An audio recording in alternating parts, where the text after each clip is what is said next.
Good evening, friends. Well, it's Friday once again, and I'm back with another tale from my collection. What would you do if you could travel back in time? That's the theme of tonight's story. I hope you enjoy it. Now it's time to grab a snack, dim the lights, and let me take you into the night with a story I call Time Journal. As the evening sun settled slowly into the saddle of the ridge across from their camp, Steve carefully stropped the whetstone across the blades of a broadhead. The same broadhead, in fact, which had been sent across a high Rocky Mountain meadow after an antelope. At the last possible moment, the animal had sensed danger and dodged, allowing the arrow to impact harmlessly into a tree. In hunter's terms, it had jumped string. "How's that rabbit coming?" Mike called, returning with an armload of firewood. Steve leaned forward and rotated the rabbit above the fire. With a couple of forked branches for support and a green limb from an aspen, they had made a makeshift rotisserie on which to cook supper. "Another 30 minutes and we can eat." He used a stiff stick to turn foil-wrapped potatoes resting in the coals. "I think this might be our best hunting camp yet. No other traffic on the trail, and we're far enough from the highway that I can't even hear the trucks rolling by." "Yeah, I know, it's great," Mike said as he dumped the firewood into a heap by the fire and settled into his chair. "You know, I'd rather be 30 miles or more from the highway." "Hey man, tell it to the antelope. I can't help that they would rather be in the meadows close to the highway instead of the grassy hills of the backcountry like deer and elk." He put the sharpening stone away and shaved a bit of hair from the back of his hand to test the broadhead. "Look at that. Good as new." "You got lucky today," Mike said as he opened a beer. "If that arrow had been a few inches either way, it would have hit rocks instead of the tree." Steve pushed the arrow back into the quiver of his bow. "No kidding. That would have been a fast $10 down the drain." "Just think if we were back in the old 1800s. You would have had to whittle a new arrow from a tree," Mike laughed. "They didn't have shafts extruded from aluminum back then." "Well, they also didn't have compound bows that could shoot like ours either. And it wasn't fashionable for white men to even own a bow. They'd probably call us Indian sympathizers." Steve looked up toward the gathering clouds. It would definitely rain this evening. Mike looked up also and commented, "I sure hope that rabbit's done before the rain starts." "You know what I'd do if I could go back in time?" Steve settled back into the pack he was still wearing. "I'd invent all the good stuff we already have today and make myself a fortune. Then I could afford to retire early and spend all my time hunting and fishing." Mike went to the camper to get another beer. Stepping through the narrow door, he grinned as he remembered previous hunts when they'd had only a tent. The beer and food had been kept in coolers of ice. He opened the fridge and grabbed a couple of cold cans. "So what do you think about the folks who camped here before us?" Mike asked, settling into his chair by the fire. "Bunch of assholes," Steve commented and laid his bow into the case. "What kind of dumbass nails a shelf to a tree and leaves an orange tarp nailed between two others?" "I wish I could find those guys," Mike started to say, when a bolt of lightning erupted from the sky and exploded where Steve was sitting. Mike shielded his eyes from the falling rain and untangled himself from the twisted wreckage of his lawn chair. His ears were ringing from the blast of the lightning and his vision was blurred. "Steve, are you okay?" he called into the rain. "I can't see yet. Lightning snow-blinded me. You okay?" There was no answer, and for several moments he sat trying to regain his senses. When he could see again, he realized that darkness had settled and the lantern was burning dimly. Obviously, he'd been knocked out for quite a while. His lantern was the old gasoline type and required the tank to be pumped every couple hours to maintain fuel pressure to the mantles. He slowly pushed himself from the ground and went over to pump the lantern. The bright glow of the now pressurized lantern pushed back the shadows to reveal the spot where lightning had struck. Instead of his friend sitting next to the fire, all that remained was a large charred hole in the earth. He walked slowly to the spot, grimacing at what he would find, and stood next to the impact crater. There was no sign of Steve, his equipment, nor even the ring of rocks they had used for the fire. Only a hole 2 foot deep blasted down to the rock. A glint of light caught his eye and he stepped into the crater to check it out.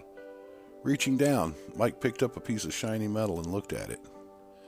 Unable to figure out what it was, he took it to the camper for further investigation. In the comfortable electric light of the camper, he realized that the material in his hand was tinfoil. He unwrapped it to find an envelope wrapped in a resealable sandwich bag. Removing the envelope, he was surprised to find that it was addressed to him. He sat down hard on the bench seat and stared at the envelope. What was Steve up to? After several moments, he opened the envelope and removed the enclosed page. It was a handwritten letter to him, signed at the bottom by Steve. He read, "Michael, in the event something should happen to me while we are hunting, please take my wife to the Colorado National Bank and open my safe deposit box. As my best friend, I'm hereby appointing you executor of my estate because my wife will be in no shape to tend my affairs. Thank you for your years of friendship and many great hunts. This letter should serve as authorization, as well as my wife's presence. Your friend, Steve." Postscript. In the event that Mike Yeager is unable to perform these duties, please deliver this letter to my wife. Mike read the letter over several times. He could not believe what he was seeing. Was this all a joke? He tucked the letter into the silverware drawer and grabbed his cellular phone from the cabinet shelf. For several moments, his fingers fumbled with the buttons until he finally got it right. "This is the 911 operator. Do you have an emergency?" "Yeah, my name's Michael, and we've had an accident. Lightning struck our hunting camp, and my partner's missing." "What is your location, sir?" the operator queried. "My hunting camp is on Forestry Road 861, adjacent to some private property, directly behind BLM lands, about 5 miles west of Lake George." Mike tried to keep himself calm. "My camper's white, and I have a lantern hanging in the tree by it." "Okay, sir. I've already dispatched emergency personnel," the operator said calmly. "Are you hurt?" "No, I was only knocked out, but I can't find my friend." "I understand, sir. Your help is on the way. Please stay on the line with me until they arrive." Mike talked with the operator for what seemed like an eternity before a sheriff's patrol reached the site, followed by an ambulance. He was happy to be able to hang up the phone and walked out to meet the officer. "Take it easy, sir," the officer warned. "You're hurt." Mike looked down and was amazed to see that his clothes were nearly burnt off in the front. All that remained were his belt, a tattering of undershorts, and a ragged t-shirt. The jacket and coveralls had been burned away. 2 paramedics rushed over and laid him on a gurney, cutting away his clothes to assess his injuries. Surprisingly, he felt no pain and waited patiently for them to finish. "You're a lucky man, sir," one of the paramedics said. "It looked like you only suffer from symptoms like a sunburn." "Sir, the operator said you had a friend with you. Where did you last see him?" the officer asked. Mike pointed in the direction of the hole. "We were sitting by the campfire when lightning hit Steve. I woke up a little while ago and couldn't find him." The officer went to his car and turned on his searchlight. The area of the crater was brightly lit, and Mike heard him mutter something unintelligible just before he passed out. Morning sun shone brightly through a window and right into his face, waking him slowly. Mike looked around and saw his wife and Steve's wife sleeping in chairs near his bed. He knew he must be in the hospital and understood why his wife would be there, but why was Lee here? Lee looked up and saw that he was awake. Her eyes widened in wonder for a moment, and she looked to the window. "Mike, I know you don't feel good, and I hope you feel better soon, but I have to ask you, where is Stephen?" She looked back at him. "Didn't the police find him?" Mike asked. "When the lightning struck, we were sitting by the fire cooking a rabbit." Several long moments of silence filled the room, and he looked over to his wife, who was still sleeping soundly. He vaguely remembered trying to find Steve, but it was dark. What had happened to him? The only thing the police found was his duffel bag on the bunk in the camper. He was nowhere to be found. They also didn't find his bow case or backpack. She looked at him pleadingly. Mike was confused. He had seen the lightning strike his friend. "Lee, I don't know what happened. He was still wearing the backpack, and his bow case was on his lap when the lightning hit. Didn't the police find anything? No. Tears began to run down her face. It's like he just disappeared. Are you two up to something? He knew there was no basis for what she asked other than the situation at hand. He knew his friend loved his wife and would do nothing to hurt her. No, we aren't up to anything. When I tried to find Steve, all I found was a foil-wrapped letter in the hole. It's in a drawer in the camper. What did it say? She asked hopefully. It said that in the event anything happened to him, I was to take you to his safe deposit box, Mike stated. But he never had a safe deposit box. She sat back and wiped her face. He never kept any secrets from me. I know, and I don't understand. Mike sat up. Let's get out of here and find out. He got up from the bed and walked to his wife. Apparently, she had stayed awake most of the night because she was sleeping very deeply. He shook her gently, and as her eyes opened, she threw her arms around him. Let's get out of here, he said, and looked toward Lee. It hurt him to see the pain in her eyes as his wife held him and she could not have her husband there. Did you bring me any clothes? His wife handed him a bag. Inside were a pair of jeans and a shirt. His boots and hat sat next to her chair, stained with mud and pine needles. Gathering them up, he went into the bathroom to dress.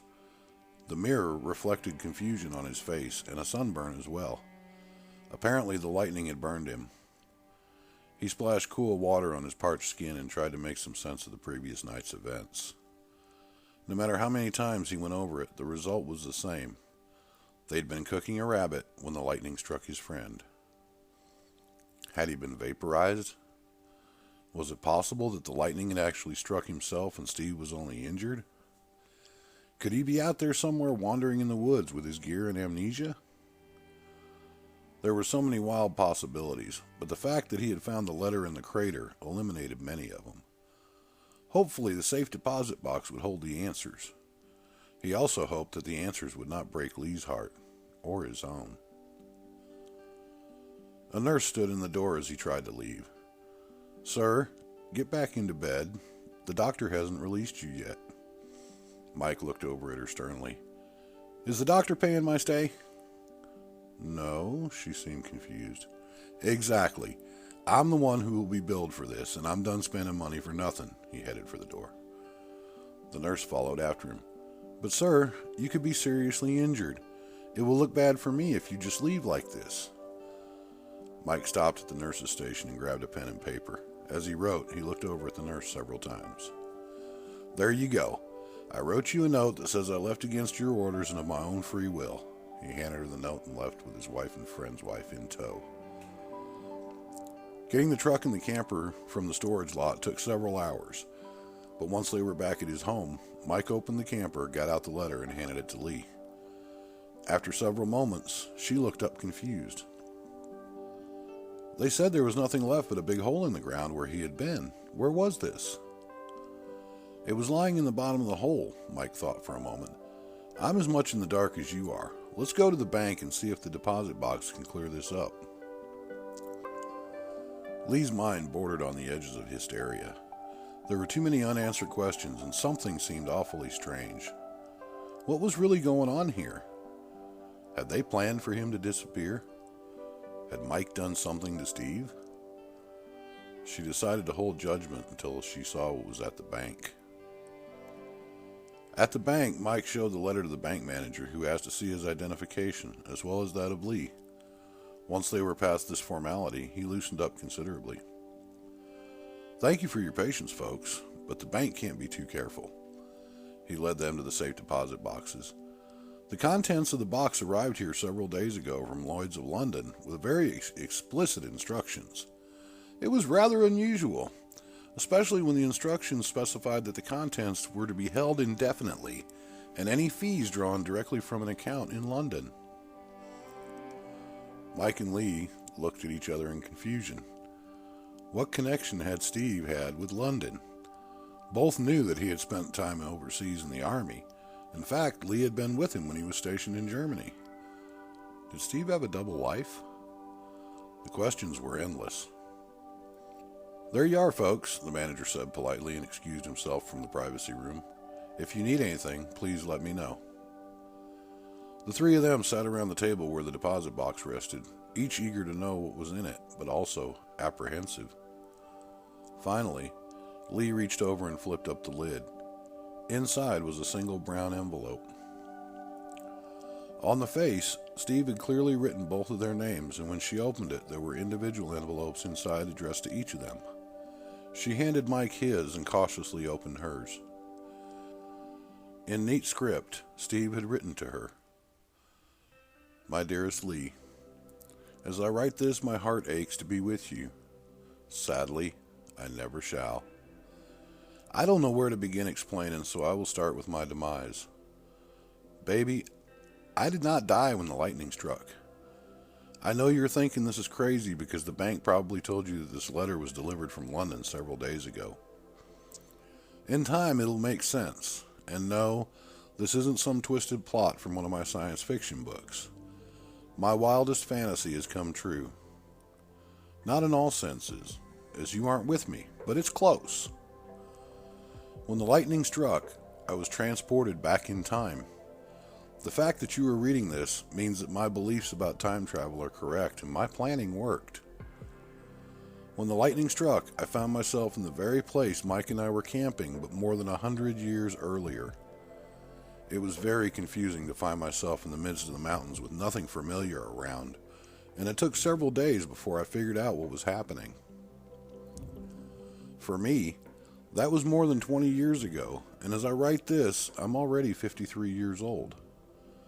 Quite funny, really, when you consider that for me, you won't be born for another 100 years. This letter is the 10th edition that I've buried at the spot where lightning would strike. All previous letters are in safekeeping with my journals, which I have stored at Lloyd's of London. Why in London? America is new, and Lloyd's is the only institution that I know will still be around when you are. I know it's confusing, and I would change it if I could, but I can't. In reality, I did die when the lightning struck because you can go now to my grave in Hastings and find me under the name of Stephen Talbert. If you have me exhumed, you will find my wallet and contents in there with me. Considerably aged, I suppose. I've made all arrangements before the fact to ensure your peace of mind. Once you take control of the journals and accounts in London, you will find yourself a millionaire. I did what I told Mike I would do if I got the chance. I brought technology back to the past with me and made a fortune. Please don't be sad. I've tried to invent a time machine to get back and failed. I love you, and if it's any consolation, please realize that while in your timeline I am already dead for decades, I am just beginning my adventure as you read this in mine. To help, I've kept a day-by-day journal which reflects my dates in this time and your dates. You can live each day with me through them. I love you always.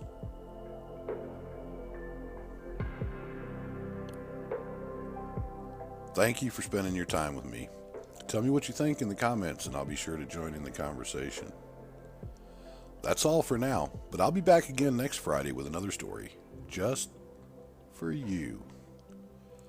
Until then, sleep well.